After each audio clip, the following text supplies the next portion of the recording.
Good afternoon and welcome to our 2025 Constitution Day event. This year we have been celebrating and discussing George Washington's constitutional legacy. The title of our Constitution Day theme is American Cincinnatus. That's a recognition that Washington accomplished something exceptional. He, like the Roman namesake that's in the title, possessed an unparalleled amount of power as a military and political leader in America and laid it down in conformity with the constitutional order. He was willing to surrender his power for the public interest. And that leaves future generations of Americans indebted to George Washington in a special way. Now, last week we began our Constitution Day celebration with an event commemorating his military leadership and had on campus with us a large number of ROTC and junior ROTC units from around Utah. And tragically, in the midst of that day, we were interrupted. Our campus was accosted by a tragedy, by Charlie Kirk's untimely murder. We have picked up the pieces over the last week, and in an act of resolve, though we have not been able to go forward with all of the programming we had imagined, there was planned for today a large crowd of K-12 students, roughly 600 students, would have joined us this morning to hear further about George Washington's leadership as president. We are continuing with our program with a couple of distinguished guests to help us remember the constitutional order that we've inherited. And I think it's appropriate on Constitution Day to think about the kind of thing that Washington did. Washington furnished us, like our greatest statesmen, with the capability to lead his country both in war, to protect it, to risk his life for it, and to lead it in peace as a statesman.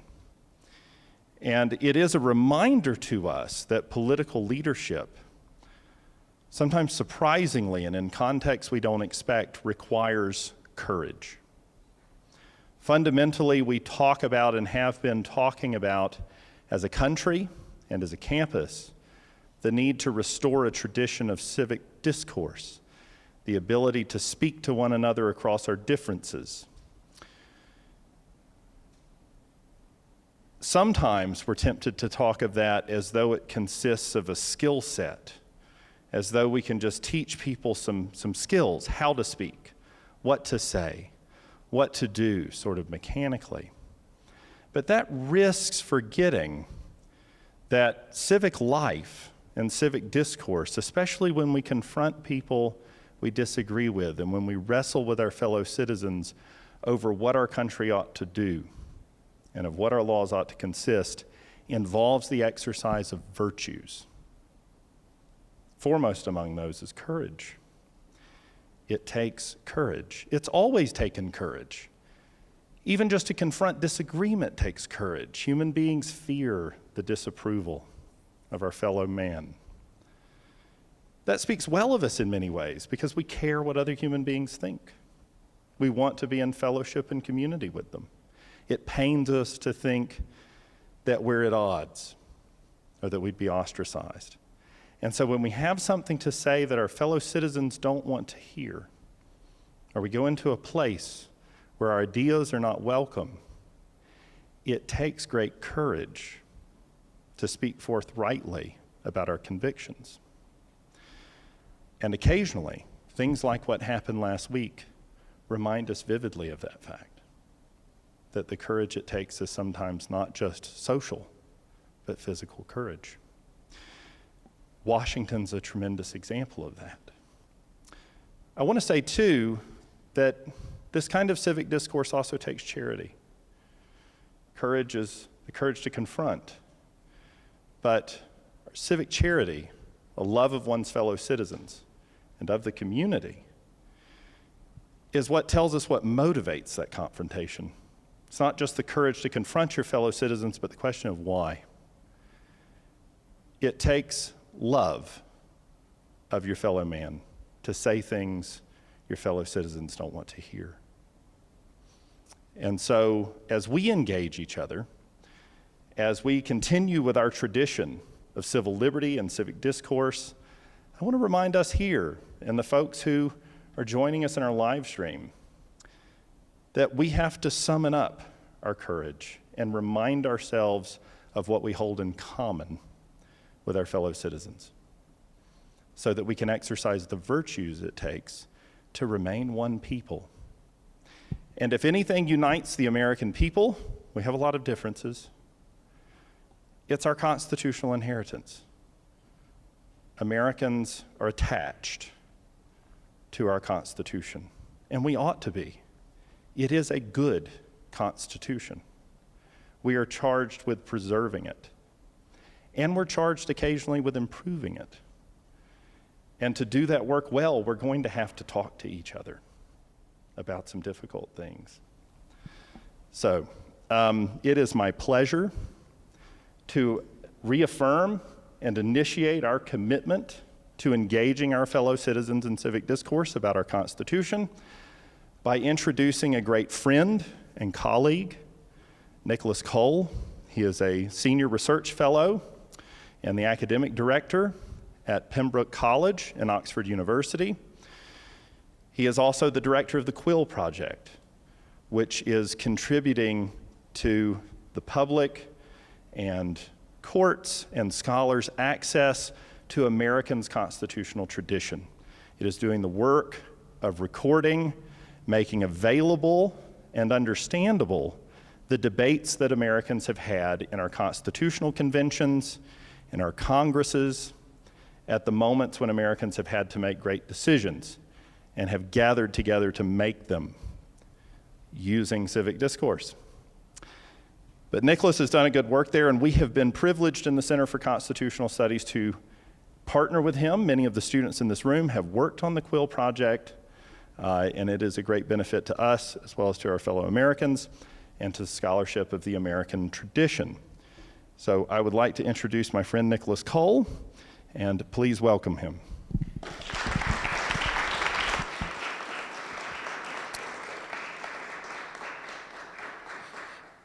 Matthew, thank you so much for those kind words of introduction and for the words you spoke about civic courage and charity.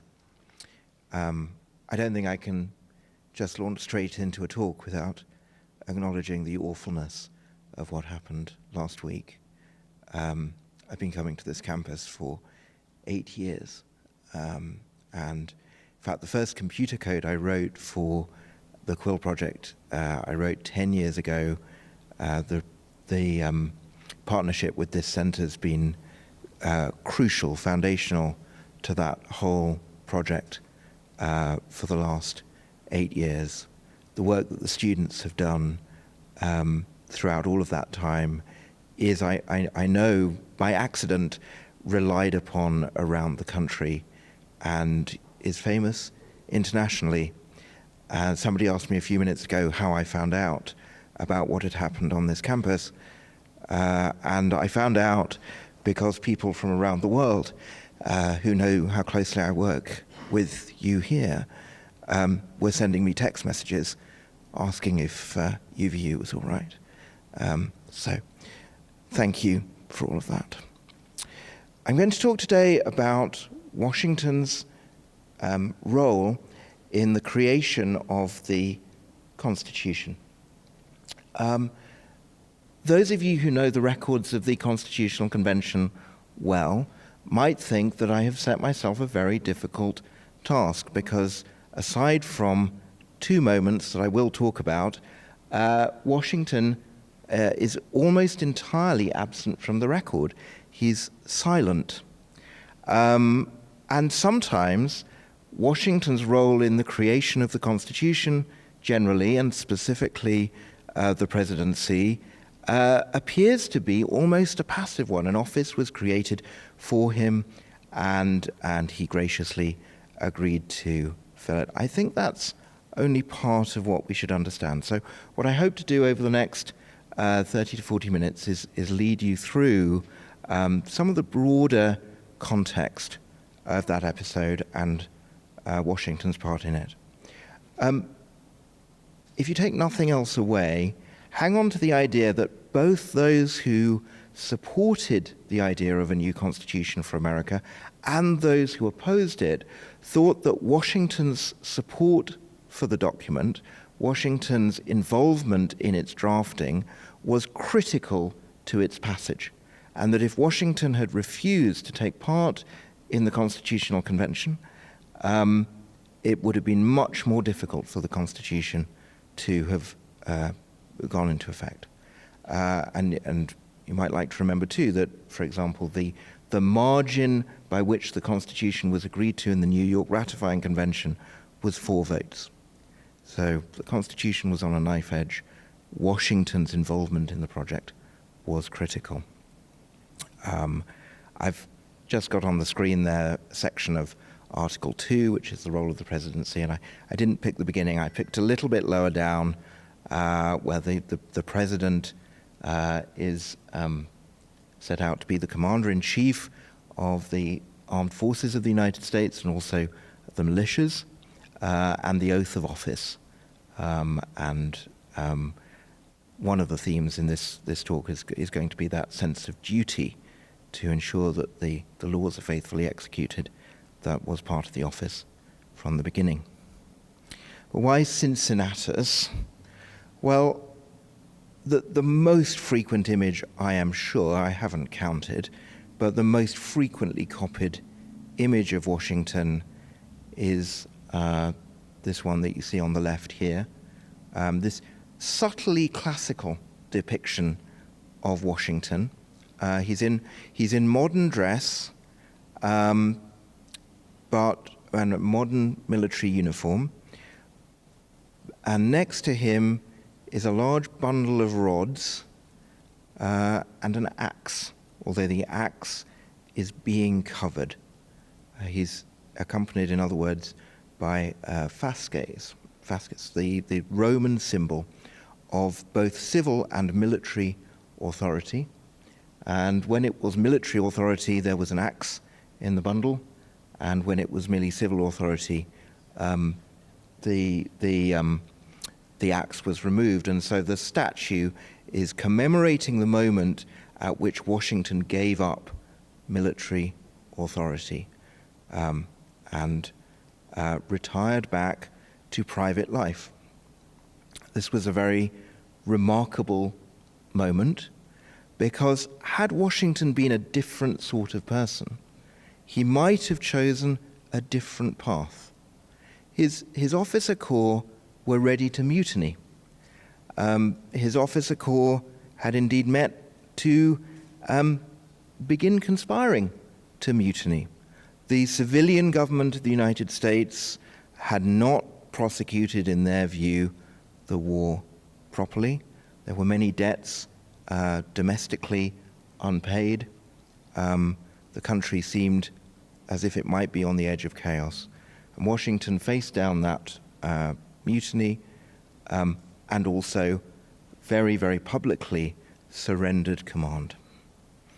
I've also got there a portrait on the right of Washington in which is depicted the badge of the Society of the Cincinnati, and I've got at the bottom of the screen Washington's own insignia as member of the society, which was even more splendid than the standard version. And we'll talk a little bit more about the Society of the Cincinnati as we go on. But that was the fraternal society set up by the officer corps after the end of the war.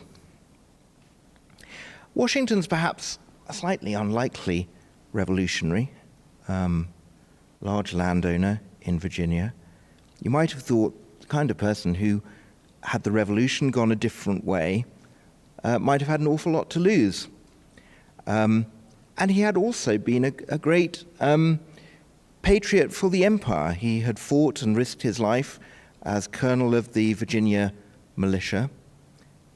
He'd got a commission from the lieutenant governor, because the governor himself wasn't even in the colony.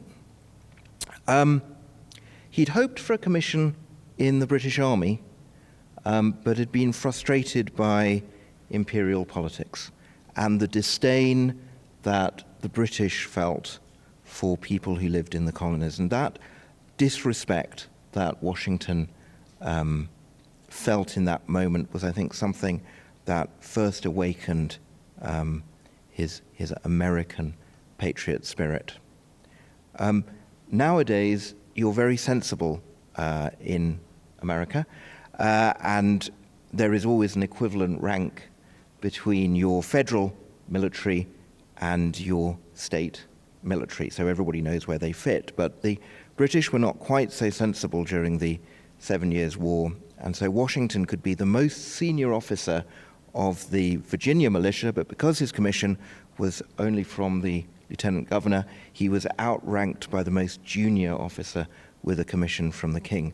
And that's got to hurt. He was also very offended by the proclamation line.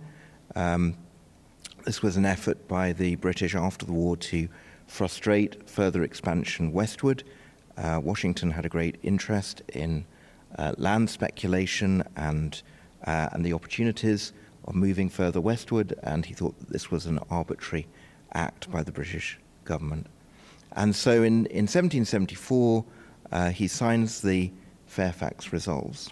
And I think one of the things that shines through in those resolves is the sense in which there is an offended honor. There's a sense of disrespect. The first line of those resolves reads, "Resolved that this colony and this dominion of Virginia cannot be considered as a conquered country, and that the powers over the people of America now claimed by the British House of Commons, in whose election we have no share, and in whose determinations we have no influence, whose information must always be defective and false, who in many instances may have a separate and in some the opposite interest to ours, and who are removed from those impressions of tenderness and compassion arising from personal intercourse and connection, which soften the rigors of the most despotic governments must, if continued, establish the most grievous and intolerable species of oppression and tyranny that was ever inflicted upon mankind." This is a document that's drawing on many ideas, but the theme of it, I think, is this claim of equal respect and legitimacy.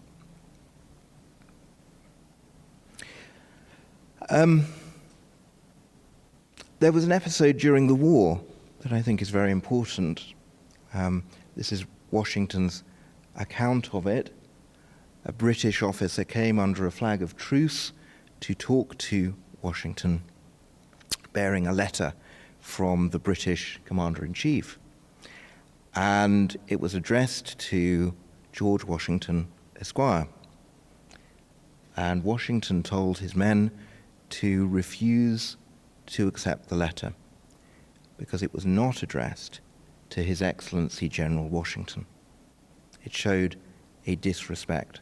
And Washington writes about this episode to the President of the Continental Congress, and he says, "Look, I didn't send this messenger away and insist on this letter being readdressed just because of my because of my own sense of dignity, but I thought it a duty to my country and my appointment to insist on the respect which in any other than a public view I would willingly have waived." He wanted to be treated with respect. He thought it was important for the American nation that he be treated with respect and properly addressed. And this sense of insisting upon dignity and respect even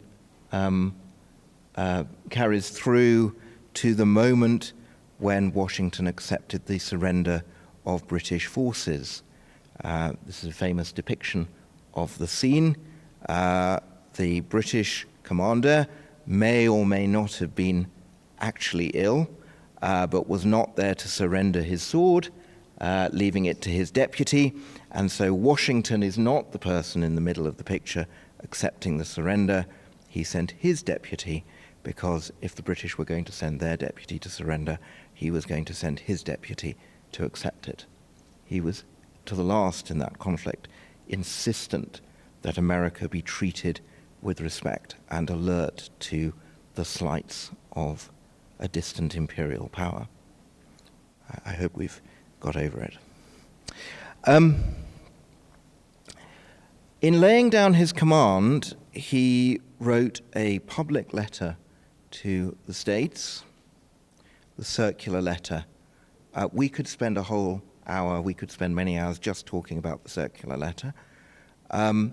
We won't, don't worry. But I do encourage you to read it. But he asked for four things. He asked for a reorganization of the Union, an indissoluble union of the states under one federal head. He asked for a sacred regard to public justice. America should honor its debts. He goes into a lot of detail about what he means by a sacred regard to public justice, establishment of a proper peace establishment, and so on. So Washington, in this moment, in 1783, sets out very clearly that he thinks that the current union is defective and it needs to be changed, and he hopes it will be changed. And with that, he retires into private life, lays down his command, goes back to his farm. And in 1787, in the spring of 1787, people start trying to call him out of retirement. And it's not a story that we often dwell upon, and so I want to dwell a little bit on Washington's misgivings in that moment about coming out of retirement and about going to the Philadelphia Convention and what it took to persuade him. And the correspondence that I want to look at is correspondence between Washington and Henry Knox and Washington and James Madison. There is a context, and the context is violence. And you see this in the letters that are exchanged on this. The correspondence moves seamlessly back and forwards between a discussion of the violence of Shays' rebellion that has just occurred and the possibility of a convention.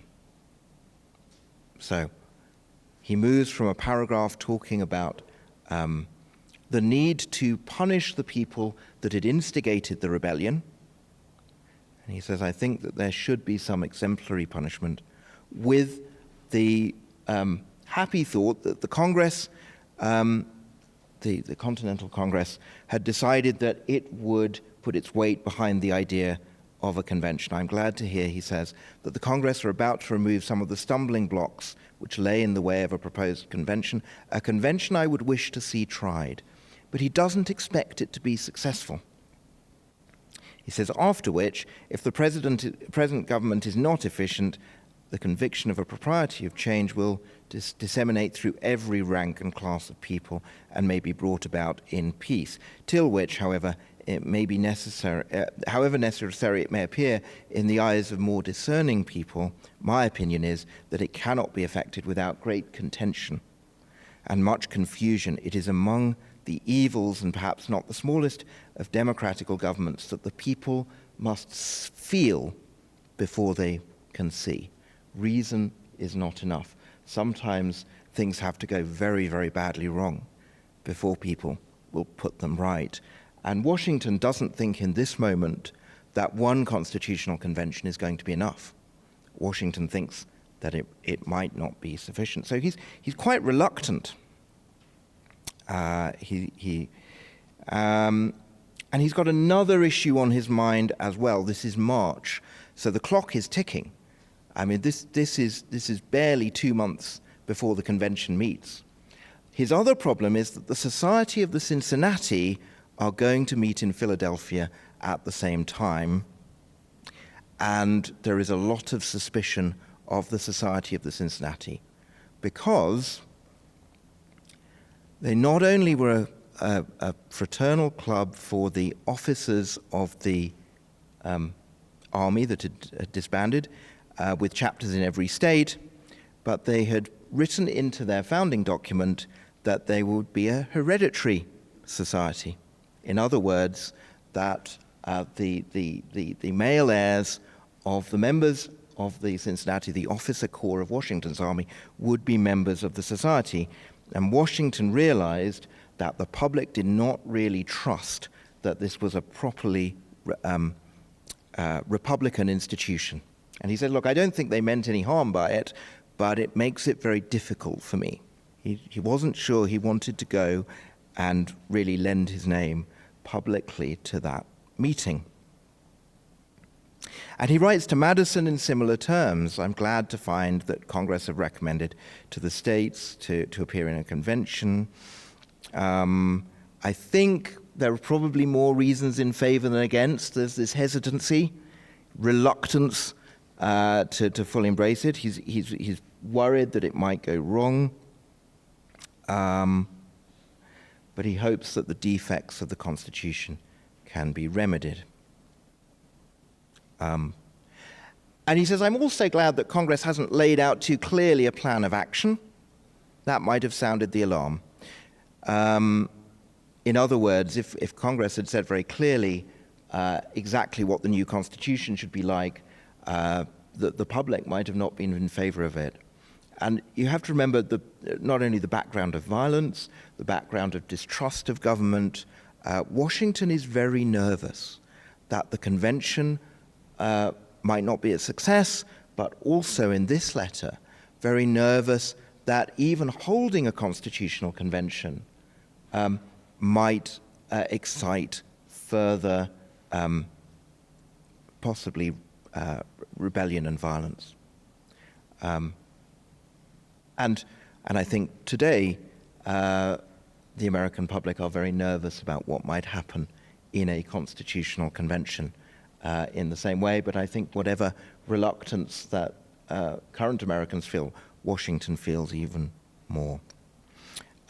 He thinks that there are people in the states that might be losing confidence altogether in Republican government. And he says, I'm fully of the opinion that those who lean towards a monarchical government have either not consulted the public mind or they live in a place where there's a sort of strange interplay of a sort of reaction against sort of the leveling principles of Republican government. So he's worried about how far a reaction against the chaos of the late 1780s might go. So he feels hemmed in on all sides by these concerns, and so is very, very reluctant to go along.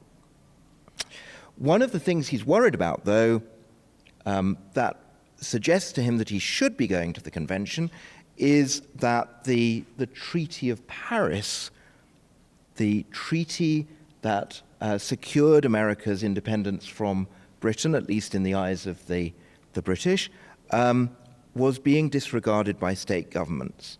And if you later look at the slides, you'll see he says in a slightly earlier slide, you know, we should be so abiding by the treaty that we make the British the bad guys, but we haven't learned that lesson. So some of the provisions of the Treaty of Paris were that creditors, British creditors, would be able to recover their debts, the money that Americans owed them, that they hadn't paid, that the states would return confiscated land or confiscate confiscated land to the Tories that had been forced out, that there would be an end to confiscations, and that in return there would be a removal of British troops and a return of papers and so on to the Americans. And the British were sort of poking America and not quite abiding by their obligations under the treaty, and Washington's view was America ought to be behaving better to comply with its obligations, but the states found those obligations very difficult. He says here, had we observed good faith on our part, we might have told our tale to the world with a good grace. But it looks to everybody like we've been found to be the first aggressors. We are breaching the treaty.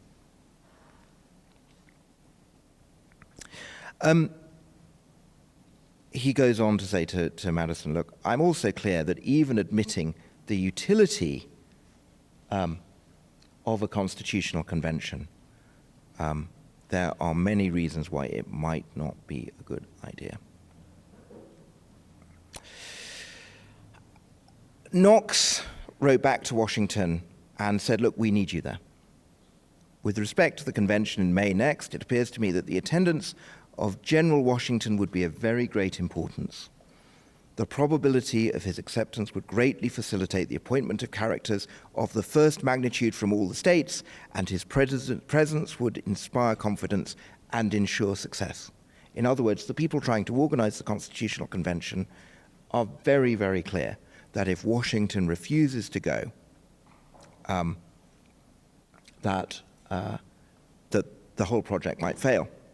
And there's even Knox knows how to persuade Washington. He says if he should decline, it might be construed as a dereliction of duty.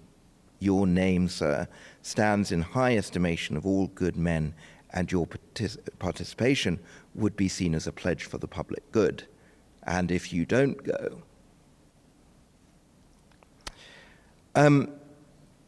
Madison tries a different tack, which is to try and lay out to Washington what the convention is going to achieve. And he writes a long letter on the 16th of April, so the clock is really ticking if they're going to persuade Washington to attend. He writes a long letter saying what he's going to try and achieve. And he lays out his vision of federalism, which goes very much further towards the creation of a centralized national government that the convention would ultimately adopt. But he says, look, I've tried to steer a middle ground between fully consolidating the states and leaving them as these independent governments. We're going to have to talk about the principle of representation. Madison tells Washington states can't have an equal vote in the national government.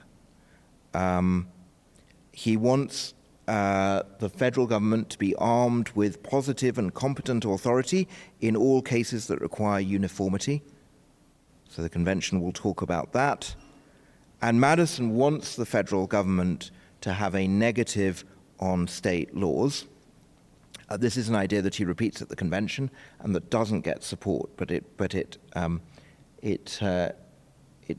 sort of hints at where Madison is in his thinking in this time. He says, this negative, as heretofore exercised by kingly prerogative, well, this seems to me absolutely necessary to prevent the states from encroaching on federal power. And of course, for the last 230 years, America has had to argue about the proper line between state and federal power. Madison goes into more detail and says the legislative department needs to be divided into two branches, and he starts to lay out his constitutional theory, and he comes to the executive, the office that Washington will eventually hold, and he says, the national supremacy in the executive department is liable to some difficulty, he says, but he says the state militias ought certainly to be placed in some form or other under the authority which is entrusted to the general government. We must have a president, we must have a national executive, but I don't really have fully developed views on this, he says. And acknowledging the violence of the moment, he says, an article should be inserted expressly guaranteeing the tranquility of the states against internal as well as external dangers. And of course, that is a provision that does make it into the Constitution.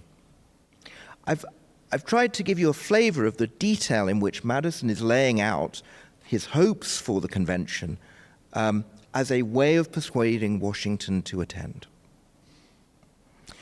And Washington is still uncertain on the 2nd of April and says, look, I really feel very torn about this. I'm not sure I want to come.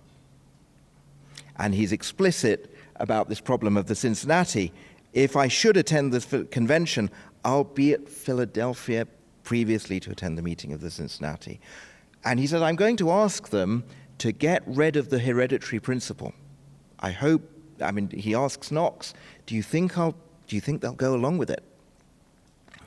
I'll just tell you as an aside what happens at that meeting, because Washington does go to the meeting of the Society of the Cincinnati, and he makes an impassioned plea from the chair, and he says, gentlemen, please, you are frightening your fellow Republicans, give up the principle of hereditary succession to membership of the society, meet and tell war stories, and agitate for your economic and political interests, but please, please, please get rid of this hereditary principle.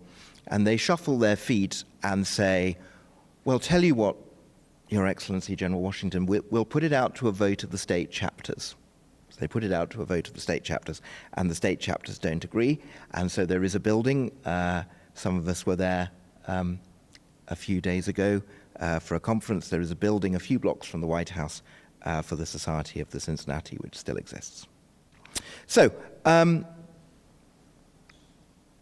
what happened at the convention? Well, Washington appears twice in the convention, and one time is to tell everybody off. And I'm going to give you a flavor of what it's like to be on the receiving end of Washington being cross with you, because William Pierce recounts that one of the members of the convention had very carelessly left one of the order papers for the convention lying around in the state capitol, and it was fortunately picked up by another member of the convention, but it might have got into the newspapers, and that would have caused all manner of trouble.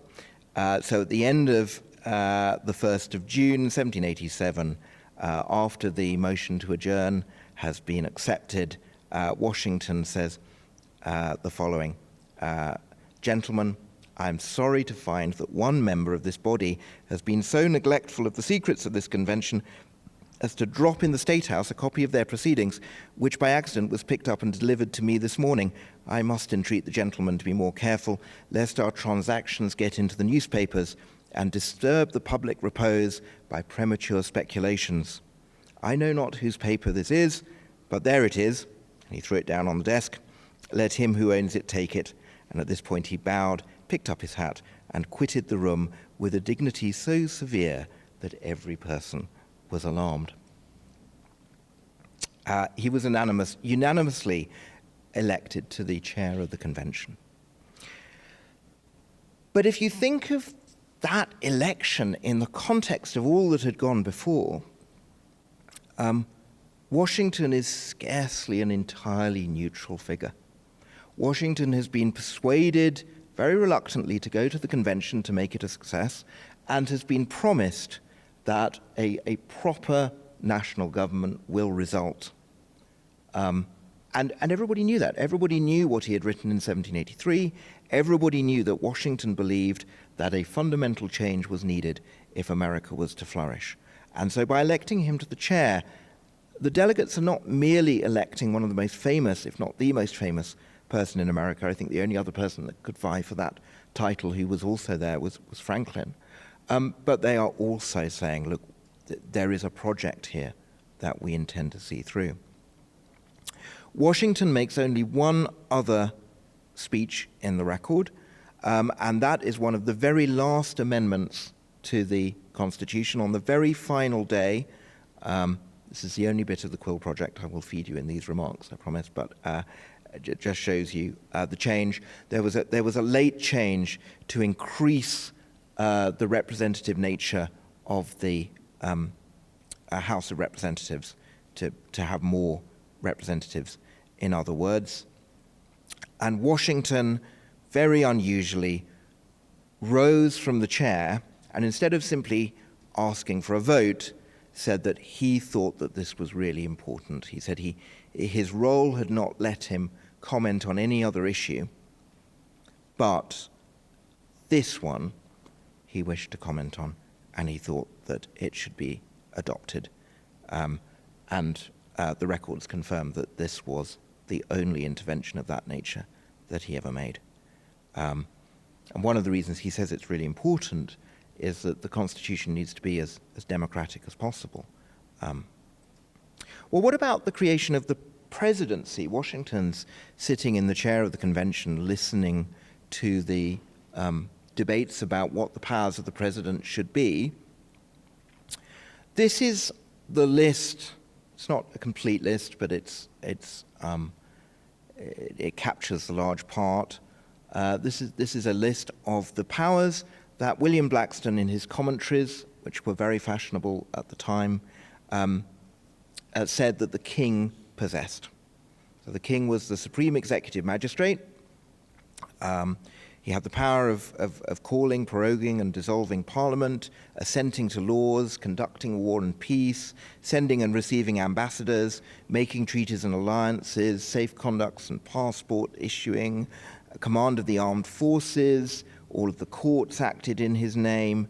He had a power of pardon and the regulation of commerce, things like weights and measures. Until a very few years ago, every pint glass in Britain had a little crown on it, which I think was the last vestige of the idea that one of the purposes of the king, one of the powers, was to regulate weights and measures. Well, what about the office created for America's Cincinnatus? Well, he is going to be the supreme executive magistrate, says that at the start of Article 2. He will have command of the armed forces, and he will have a power of pardon. But everything else is given either to a different branch of government or given to the president only when acting on the advice and consent of other people. So the office that Washington is offered is a very different office to the office of the king. So when Washington takes up this office, what is the thing that is most important to him?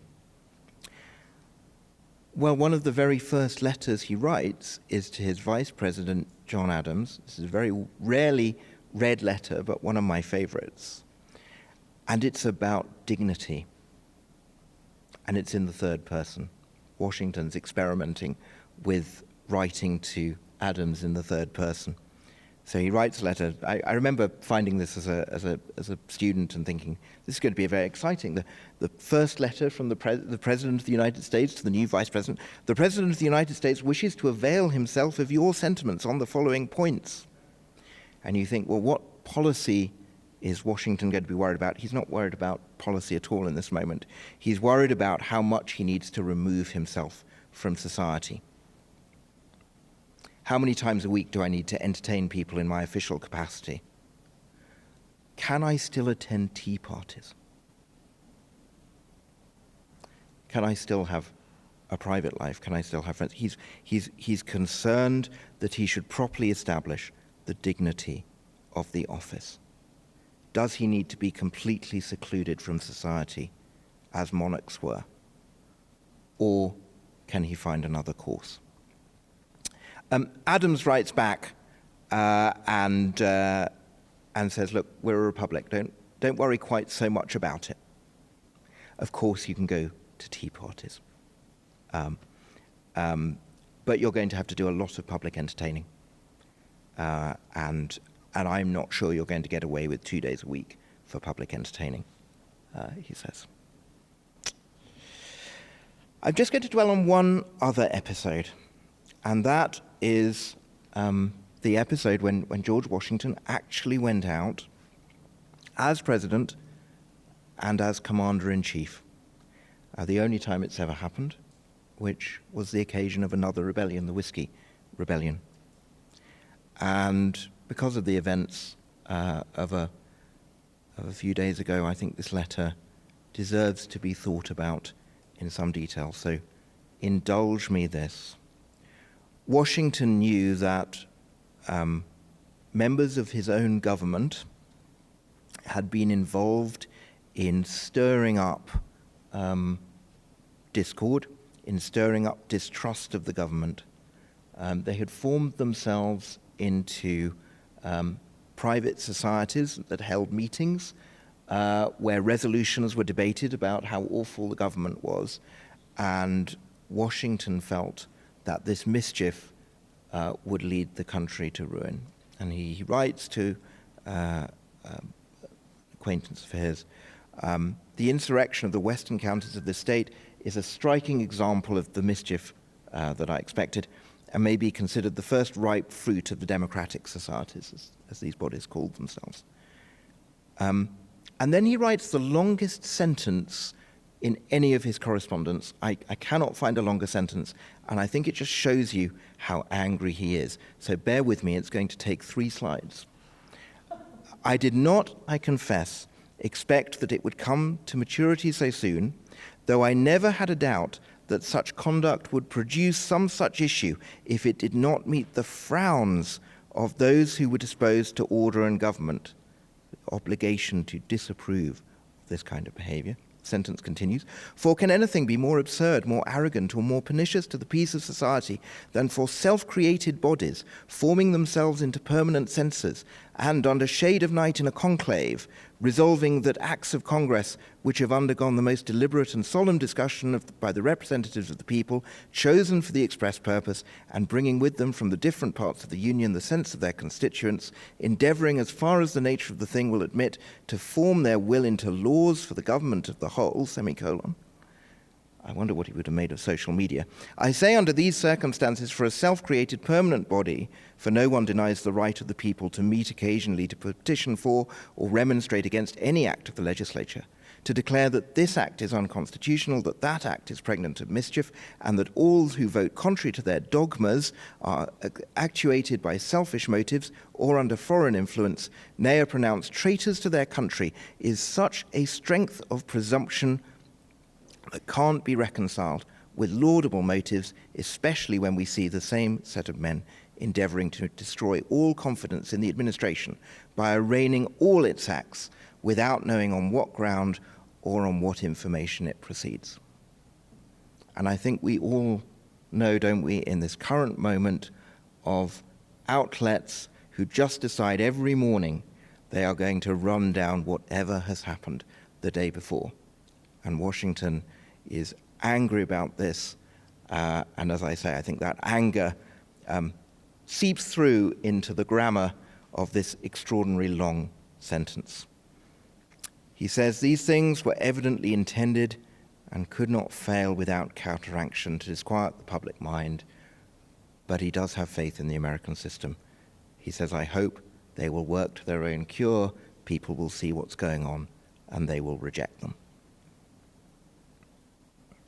And then I come to his farewell address. And his farewell address is often quoted just in snippets. And I, again, could have spent an hour talking about this, and I won't, I promise. But I want to think about his second resignation. So his first resignation had been a warning to the country to change their system of government, and he had reluctantly, and after much persuasion, taken part in what I think he thought was a successful effort of reform. But he did worry that it needed an effort to keep it going. And he famously warns his countrymen about permanent associations, picking up on this idea that these permanent clubs, these permanent groups that set themselves against the broader interest of the nation, these are difficult. In Washington's theory of Republican government, people should engage with each other as citizens, not as members of clubs, permanent clubs. So he asks people to reject all obstructions to the execution of the laws, all combinations and associations, under whatever plausible character, with the real design to direct, control, and counteract or the regular deliberation and the action of constituted authorities. In Washington's view of Republican government, and it's a very old-fashioned view that was scarcely shared even by many of his contemporaries, the constitutions of the states and the national government create the proper fora for debate and discussion, and they should be energetic, and they should be used, and people should lobby them, and they should talk to them, but that is the place where the state should work out its differences. He warns people against the alternate domination of one faction over another, sharpened by a spirit of revenge. He says this will be the ruin of public liberty. And then he ends on this amazing note of humility, almost humility, very 18th century humility. He says, look, I've set out a lot of principles in this address, and again, please do go and read the full text of the farewell address. It is worth your time. How far in the discharge of my own official duties I've been guided by the principles which have been delineated, the public records and other evidences of my conduct must be witness to you and the world. To myself, the assurance of my own conscience is that I have at least believed myself to be guided by them. This is the 18th century humility. He says, though reviewing incidents of my administration I am unconscious of intentional error, so he doesn't actually own to any mistakes he's conscious of. He says, I am nevertheless sensible of my defects, and I'm sensible of my defects, not to think it probable that I may have committed many errors. And whatever they may be, I fervently beseech the Almighty to avert or mitigate the evils of which they may tend. I carry with me the hope that my country will never cease to view them with indulgence. And then he knows he's about to die, and hopes that he will be well remembered, and ends with a prayer for the nation. So, Washington's role in the convention. Yes, a silent figure in the record, but an incredibly important figure, but not because of the power that the presidency would exercise. I don't think that was what Washington was interested in. Yes, he wanted energetic government, and you will find many letters where he talks about the need for a presidency that can act with efficiency and secrecy and dispatch. But he is far more important, he's far more concerned to make sure that it is a dignified office and worthy of the nation. Thank you.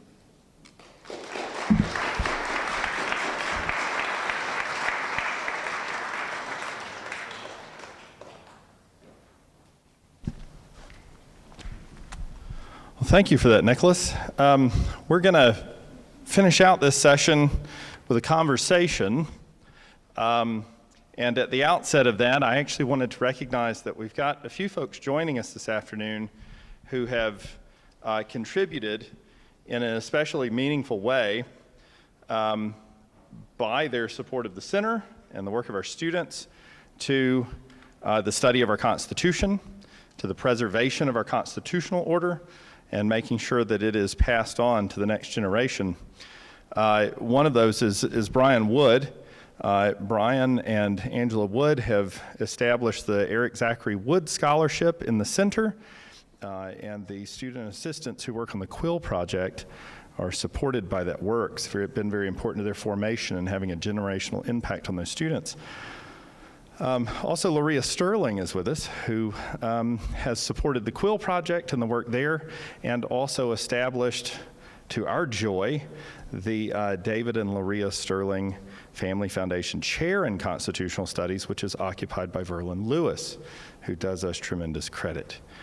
Also, there's at least one member of the America 250 Commission here, and Utah's America 250 Commission has committed itself to helping us recover our understanding of the American founding, the Declaration of Independence. Catherine Assay is with us today from the Commission, and they have been kind to co-sponsor many of our events as we make common cause to rejuvenate. I sometimes use words like rejuvenate, recover, the study of the founding and Americans' attachment to it. That is so important, I did want to say, because some of the research that's emerged in recent weeks has pointed to the fact that the more Americans understand about their history and their form of government, it actually tends to temper their outlook on their fellow citizens, their attachment to civil discourse, their respect for constitutional norms. So it is actually quite important that we have long conversations about how our government was established. So in that spirit, I've got one more friend to introduce to you. Carson Holloway is joining us. Carson comes to us from the University of Nebraska at Omaha. He is where he is the department chair and professor in political science there, and he is joining us as a distinguished visiting fellow in civic thought this semester, and has been, joining us remotely and then flying back and forth as he is this week to co-teach some of our students in a seminar on the Federalist Papers. We have students who are getting to spend an entire semester marinating in the political thought of the American founding with the Federalist. In fact, we've been talking about getting this T-shirt. One of our other colleagues, our distinguished visiting scholar Bradford Wilson, is involved in that as well. Has mentioned getting there's a T-shirt that says Alexander Hamilton wrote 51 essays in 6 months. You'll get through this. We think we're going to get all the students. Just one essay, guys, really. So let's move forward with this conversation. We've got 2 microphones, so I'll share with you, Carson, and Nicholas can hog the mic down at the other end. That's fine. So, Washington statesmanship. What is most important to remember about Washington statesmanship as it relates to our constitutional order? I mean, if you sort of had to rank it, I mean, what's the thing that Washington contributed to the establishment of our constitutional order that you would want our fellow citizens to recall? That's a great question and a difficult question. The things that came to my mind when I was listening to the excellent presentation were honor, dignity, national greatness. These are things that Washington was concerned with, and I think that's a very fruitful avenue of investigation into the founding itself. Not that I want to diminish the natural rights doctrine or the idea of individual rights. That's very, very important. But a lot of the developments that led into the revolution could be understood as matters of honor. Like you mentioned, not being worthy of having a commission, feeling slighted by the British. That ultimately builds up into this idea that we're being treated like second-class subjects. Does that make sense? Second-class members of the empire. And that's not satisfactory, and you get the revolution from that.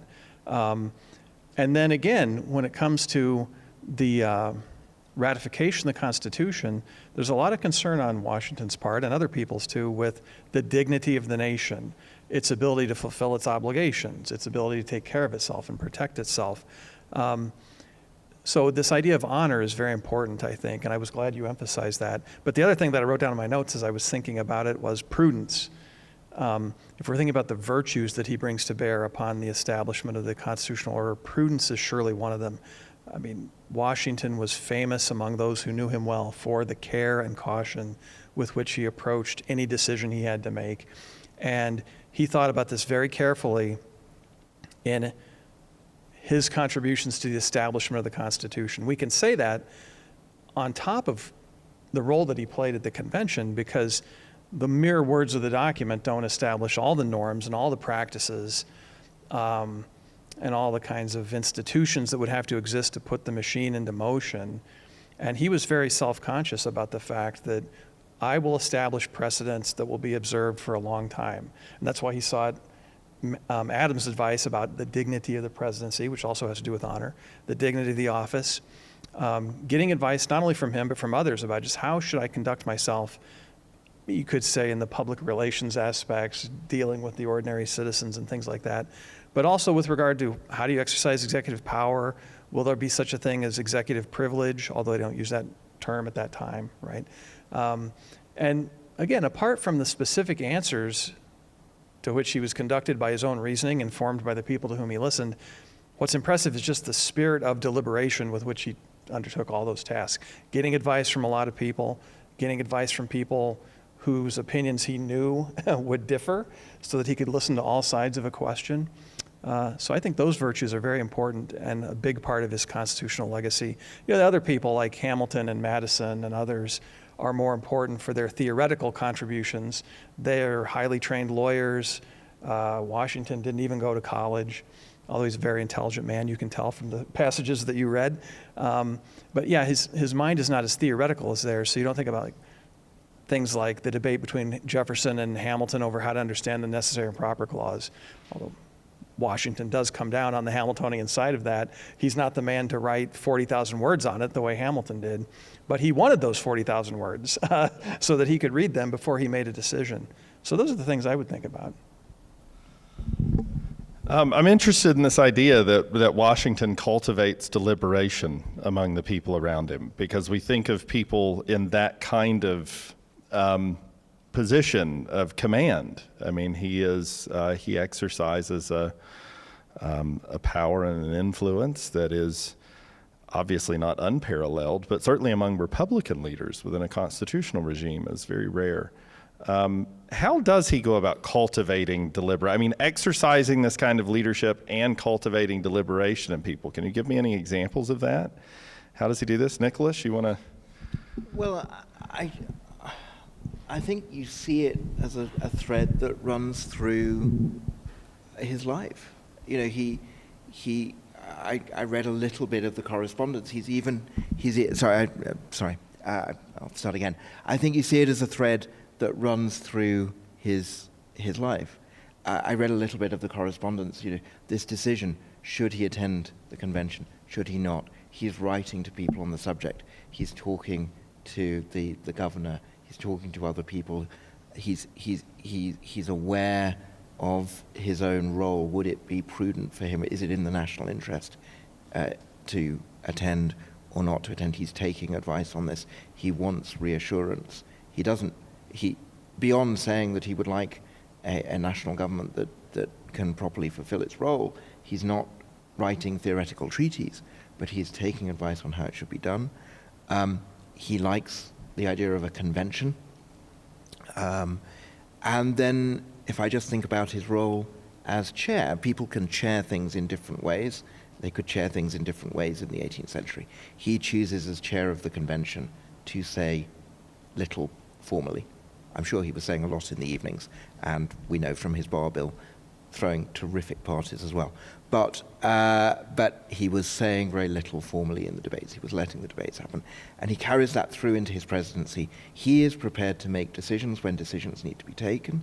He is prepared to take responsibility for difficult decisions, including putting on a uniform and going out to meet with the troops that are putting down a rebellion. He is not afraid of difficult decisions, but wherever he can, and we see this in the correspondence that he writes, he is taking he's asking people to write down their opinions, not even just to deliver them. You know, he asks Jefferson to write down and Hamilton to write down their positions on different things so that he can consider it carefully. And I think that is part of his leadership. Yeah, I do a little bit. I mean, I think I just to agree with that. I mean, on that one question, which he took very seriously, I should say, I mentioned prudence and honor. He was very prudent about his honor. He thought hard about how to protect it and how not to be overly concerned with it, but to be properly concerned with it. So this question of whether he should attend the convention or not, he wrote to a lot of people whose judgment he respected, different versions of almost the same letter, so that he could get advice from many of them. And it's a way in which he manifests his humility. He used the word humility in some of those documents that you were examining. And you think about Washington as a proud man. He is a proud man in some ways, but he's also a humble man because he's willing to ask other people's advice. He doesn't pretend that he has all the answers himself. And sometimes I think we, or at least when I was younger, I read Aristotle on prudence and magnanimity or greatness of soul. You can conjure up in your mind this idea of somebody like a Washington or a Lincoln who just has it all within themselves and they process everything and they make a decision. But some time ago, I was reading a work of moral theology, and it came to the section on prudence, and one of the questions it asked was, do you seek the advice of other people? That's a good point to make, and I think in politics, sometimes because of the drive to acquire honor and to achieve distinction and to be thought of as kind of on a higher plane, there could be a temptation toward a kind of foolish autonomy. You think you can decide everything yourself, call all the shots. And Washington was very far from doing that. He's very humble about getting other people's views and thinking them through. So I think it's a good lesson for anybody who has to do anything from being department chair up to being president. That's the sequence of attainment?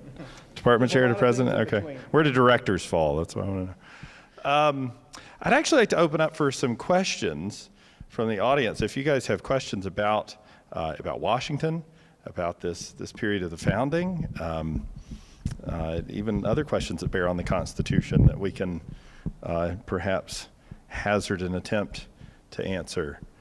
Elisha, and why don't you, okay, we'll do that. We'll carry the microphone about. In preparing a lesson on executive power using Quill, I learned more of the debate around how to choose the president.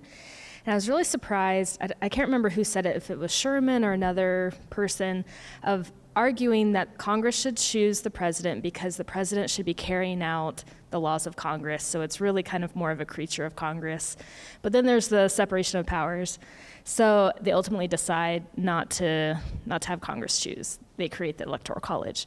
So what I want to know from you is, how much does Washington understand that he's carrying out the laws that Congress has created, or how much is he thinking that I need to establish the presidency to be its separate own branch? It's a great question. It's a terrific question. I mean, the overwhelming amount of time, in a way, at the convention spent on the presidency is spent on how the president should be chosen. And there are a lot of different ideas and a lot of different conflicting theories, not only about what would result in a good selection, but what would be the properly Republican thing to do. And I think you put it perfectly. There's a tension between this idea that there ought to be a proper separation of powers so that the president can properly interject if Congress is doing something unconstitutional. You know, the original thought around the veto is very bound up with the idea that one of the most important, perhaps the most important, perhaps the most legitimate reason for the president to veto a piece of legislation is if he or she thinks that it is unconstitutional. That's so how can somebody who depends on their next election on Congress properly exercise that? So there was concern around that, but there was also concern that the president should properly execute the law. Washington is very, very careful about this. Washington takes a copy of the Constitution and he very carefully studies and annotates what the responsibilities of the president are and makes notes to himself, and he is very, very careful to stay within the bounds of the law. Some of his very, very rapid successors, and Jefferson in particular, were rather less careful and had reasons for thinking differently. But Washington is very clear that he's been given a trust that he's going to abide by. But that doesn't mean it's all plain sailing. He doesn't quite know how he's going to relate to Congress. So the Constitution says frequently that he should take the advice and consent of the Senate. So he does initially try and go and do that. I mean, imagine that if the president went to the Senate from time to time to take their advice. He tries it once, and all of these arguments about separation of powers come up. And Washington is deeply embarrassed and storms out and never goes back. And no president has gone since to try and do that. So he is trying to work out all of these things, but I think in his vision of the presidency, a scrupulous and careful study of the law was really important. And over the bank bill, which was he wants to be assured that it is constitutional if he's going to sign it. It's not just is this a good idea. He wants clear authority. So he's not somebody that's just going to use the weight of his office to force things through. Yeah, that's a really great question. And your point about separation of powers reminds me that we're doing the class on the Federalist, and in the Federalist, at some point, Alexander Hamilton says, subordination to the laws is a very different thing from subordination to the legislative power or to the Congress. The president in the system of separation of powers has an obligation to execute the laws, but he also has an obligation not to let Congress micromanage how the laws are executed. Execution is considered to be a different task. And I think part of the reason it takes so much prudence and care to take care of the executive power right from the beginning is because it is a complex thing. To some extent, the executive's job is to execute law enacted by Congress. And to that extent, you are kind of a secondary actor, right? You're carrying into execution something that someone else has decided, in its broad outlines at least. But the executive power does also include some things, and not just small things, but important things, where the president exercises his own discretion. And Washington was careful to take care of that side of it too. I think about the neutrality proclamation. When the war broke out between England and France, and there was a lot of thought put into what our posture should be toward those two very powerful nations. I think there was general agreement that we should be neutral, but some people were more friendly to Britain, others more friendly to France among Washington's cabinet, Jefferson and Hamilton. But he could have, this is counterfactual, one could conceive of Washington as sending some message over to the Senate and the House and saying, I think neutrality is really important here. Can't you guys work up some kind of neutrality resolution to pass? He didn't do that. He passed his own. He signed his own neutrality proclamation, not really asserting any legal power of his own, but just it's based upon the observation or his conclusion that since we have not declared war, we are in fact in a state of peace with these two nations, and then admonishing Americans to behave consistently with a state of peace and don't do anything that will drag us into it. So it's very carefully modulated so that he's not sort of asserting his own right to decide what the state is, but he's asserting his own right to inform Americans what the state is because Congress has not declared war. So it's important and carefully crafted assertion of presidential authority. May I add a small note to that? So this is going to be an afternoon of just agreeing with each other repeatedly. I'm so glad you brought up that. I encouraged you to read the farewell address. He dedicates a significant section of the farewell address to defending the neutrality proclamation. He is very, very, he not only thinks it was the right policy, and he not only thinks that America should, as far as possible, remain neutral in world affairs, but I think he's also aware that this was a moment where he had, yes, within the law and within the Constitution and within his understanding of the war power that's given to Congress, he had decided to declare this, and he was aware that he was going to be criticized for it, and he dedicates a very long section both to admonish America to stay out of foreign entanglements, but also to defend his decision in that case. I think he's nervous about it. Any other questions for the panel?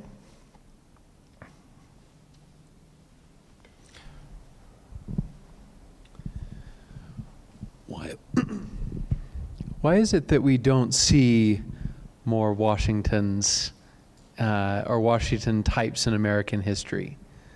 We often, surveys of American citizens suggest that the only kind of potential rival, which I think one of you mentioned is Abraham Lincoln, as far as someone that has the character and the capacity and the prudence to be able to lead in such a way. We're in the business here in the Center for Constitutional Studies in cultivating future civic leaders. Is it just that great moments are necessary to call forth great people? We've had other wars since, so it doesn't seem to be that just great conflict is necessary. Why don't we see more George Washingtons? That's a tough question. Would one of you like to hazard an answer to this? I'm not a theologian or a philosopher. I'm sure they could give answers. I can guess what they would be. May I just give you a simple historian's empirical answer, which is just to recognize the fact that good leadership is rare, and we celebrate it when it exists because it is rare. And if it weren't rare, we'd need rather less work to preserve good government, I think. It reminds me, there's this story of Beethoven walking through some public park, and some of these people are pointing at some duke, and he's not interested, and they say to him, "Why not?" And he says, "There's a lot of dukes, there's only one Beethoven." So like, you could take the view that there aren't a lot of Washington types because there is no Washington type, right?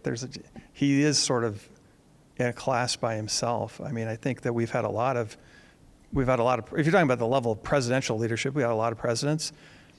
Some of them are not very good. Most of them are kind of decent, right? Some of them are tough-minded, conscientious, admirable people. There's only probably 3 who are really extraordinary, kind of highly unusual human beings. I mean, Lincoln is like that. Washington's like that. So it's, probably, you could learn a lot from his virtues and try to aspire to be like him, but to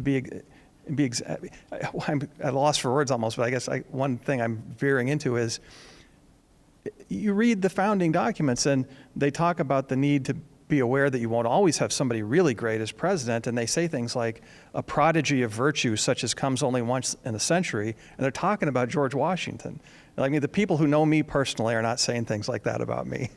So it may be the case that we can aspire to those things but not expect to totally attain them, but we can attain something that's maybe in the ballpark or certainly worthy of attainment.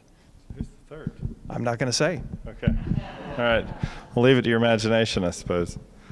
I'll say one more thing, because I enjoy the fact that one of the, if you go to any collection of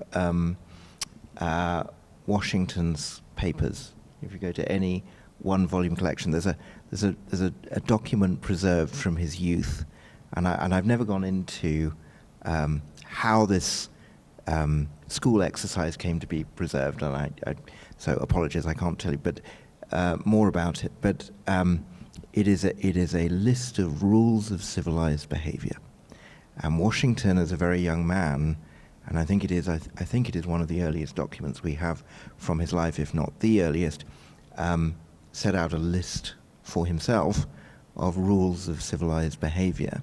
So he studied and thought about this. Now, he's not a philosopher. He doesn't organize these in any kind of hierarchy. He doesn't elaborate on them. They'll be amusing if you go and read them. They will range from things that seem quite important about truthfulness to things that seem relatively trivial. But he did at least reflect upon virtue early in his life, and I think we see that later through his life, that he reflected on what it took to be virtuous. I think we might have time for one more question.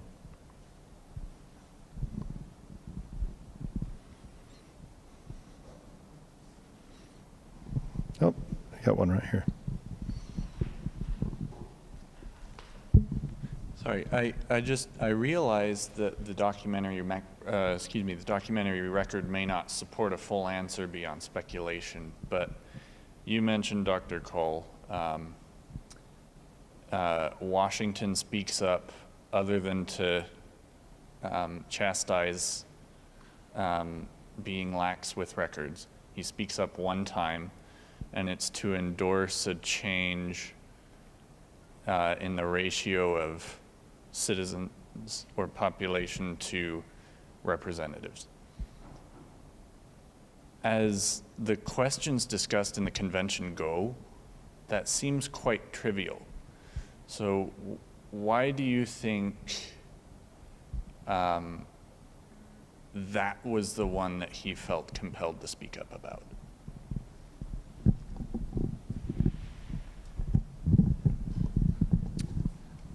Because Washington was a Republican, and he believed in the Republican experiment, and he believed that America shouldn't be a monarchy.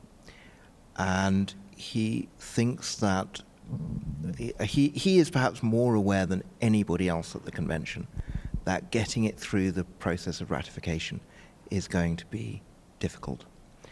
And many people are arguing, well, let's keep Congress quite small so that debate is manageable. Should we have a large number of representatives or a small number of representatives? And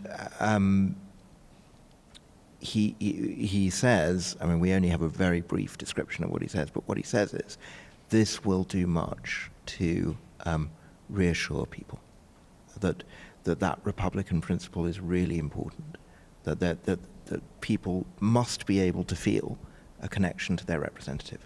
And of course that becomes, I mean, he's quite right, that becomes the focus of so much of the Federalist and Anti-Federalist debate. And the Anti-Federalists make a lot of hay with the idea that there aren't enough even then, that the ratio should have been even bigger. So it seems to us a trivial matter because districts have become so enormous. Washington didn't think it was a trivial matter. I think as well, he sat through 3 months of debate, and he's held his tongue, at least officially. And this is one of the last amendments. And perhaps there is just a sense that now that all of the really difficult stuff has been agreed, maybe I can speak my mind on this thing that I think is important. Well, I'm grateful that you all have joined us for this session. I want to remind those who are joining us online, as well as those of you in person, that the center has a robust series of programming like this. We are routinely engaged in bringing people to speak to our students and our community, to remind them about what is enduring and what is most important in their constitutional order. Our mission statement, the center says that we're here to study the ideas and practices essential to the perpetuation of constitutional government, ordered liberty, and the rule of law. And as you've heard this morning, or this afternoon, I think, Washington's example tells us, at least in part, that a preoccupation with our rights is not enough, that a consideration of whether we have the sufficient virtue to undertake the responsibilities of citizens, to perform our responsibilities to others. If you think about this, many of the ordinary responsibilities of life are not about claiming our rights. They're about fulfilling our obligations to our children, to our families, to our fellow citizens, to our employers, to our employees, in all of the relationships of life that's so critically important, and reminds us that the liberty that we hold dear, the freedom that marks a just and free political society, rests on the ability of citizens and statesmen to exercise virtue, to perpetuate it, and to defend it. And Washington is indeed a model of that. And I hope this has been edifying for you all. You can find more about our programming on our website at uvu.edu/CCS, and check out our podcast, This Constitution, as well as the many other things the center does. Thank you very much.